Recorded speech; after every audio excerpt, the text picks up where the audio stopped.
As you can see, the Dow moving into positive territory. Welcome back to halftime. It's now time for our call of the day. It's Nike, downgraded to hold from buy at Jefferies ahead of earnings on Thursday. Shares are down 11% in September alone. Joe, you own this one. Well, let me be clear. This is in the quality momentum strategy, so it is a position held in the JOT ETF. It's a position that was put into the ETF back in the spring of this year. It went into the ETF. It was really more of a reaction to the positive momentum that Nike experienced off of last October's low through the spring. I've spoken over the last several weeks about the fundamental deterioration that you're seeing for the business, the challenges that they have as it relates to China. They're going to report earnings this Thursday after the bell. We'll learn a little bit more. As far as what we do with the position, on October 31st, we'll find out if it's a trick or if it's a treat. We all know what it looks like from a technical perspective right now. But I think overall, what's important to understand is when you think about apparel and footwear, think about the entirety of the category.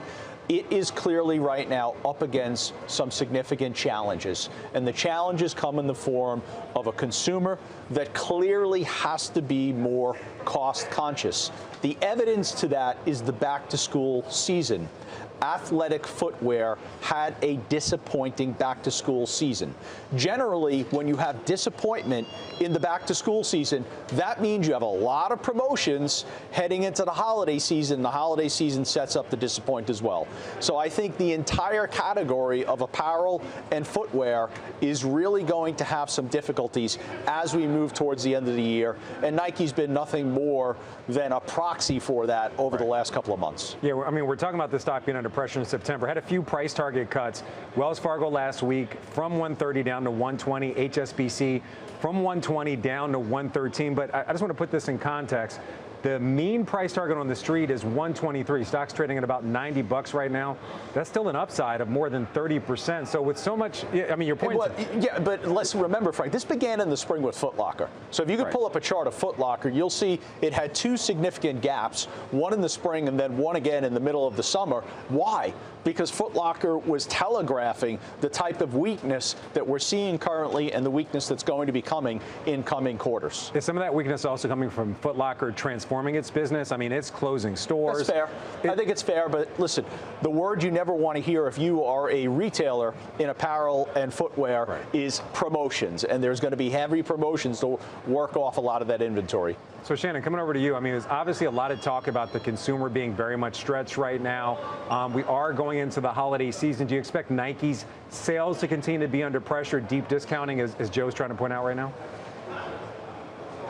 Well, I think Nike's been very much focused over the last couple of years in reducing the slippage in its business. And so if you think about the direct-to-consumer business for Nike, that's increasingly important because they don't have that intermediary. And so the margin recapture potentially from moving, more of their business to direct-to-consumer, it's important in that way. Secondly, even without that slippage, to Joe's point, we have a consumer who's likely to be very thoughtful and concerned coming into this holiday season. And so if you look at some of the challenges that other retailers have expressed, it's been a mismatch between, what they have on the shelves and what consumers are looking for. And so I think inventories are going to be in focus, but I think this direct-to-consumer aspect of the Nike business is going to be increasingly important because it gives them an additional lever in terms of consumer demand and potentially could mitigate that longer-term risk in terms of promotional activity. So, Josh, I want to come over to you. I'm actually going to bounce something off you. Something new we're doing here at CNBC. It's today's big consumer number. This one's from Goldman Sachs. They say 3.63%. That's where credit card losses currently stand. Goldman Sachs says credit card companies are racking up losses at the fastest pace since the great financial crisis, and they predict those losses will keep climbing through the end of 2024, maybe even into 2025. Does something like that weigh on a Nike? Obviously, it has broad consumer, interest in general. This isn't lower income, it's not upper income. I think just about everybody owns a pair of Nikes. Yeah, Nike went through this period of time where their consumer was sitting at home with tons of stimulus dollars and not only buying Nikes because they always buy Nikes, but buying them to collect, buying them to trade and then resell higher. that whole secondary market phenomenon has largely played itself out. It's kind of a mess right now. You go on and look at the prices that even some of like the highest prestige pairs of Nikes are going for. They're significantly off the 21 highs. That makes sense. They're being traded and bought and sold by the same people who are doing that with crypto and stocks on Robinhood and NFTs, et cetera. So that part of the market has cooled down, but Nike is solid and dependable away from that for the regular consumer. The real question is just like, at what point will people say, okay, it's cheap enough?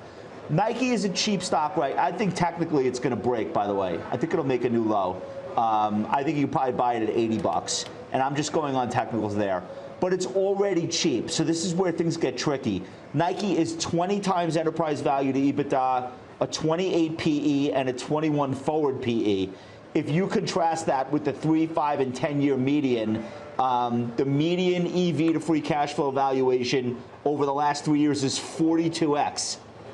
The 5-year number is 40. So this is a cheap stock. The question is it finished breaking down? There's nothing on the chart telling me that it's finished breaking down. So I think there's going to be a huge opportunity to get long Nike. I think the pendulum just has to swing through normal valuation and get to like really cheap. If you go back in history, Nike has never had 2 down years in a row other than one episode, 1983 and 1984. The return in 1985 coming out of that was plus 80%.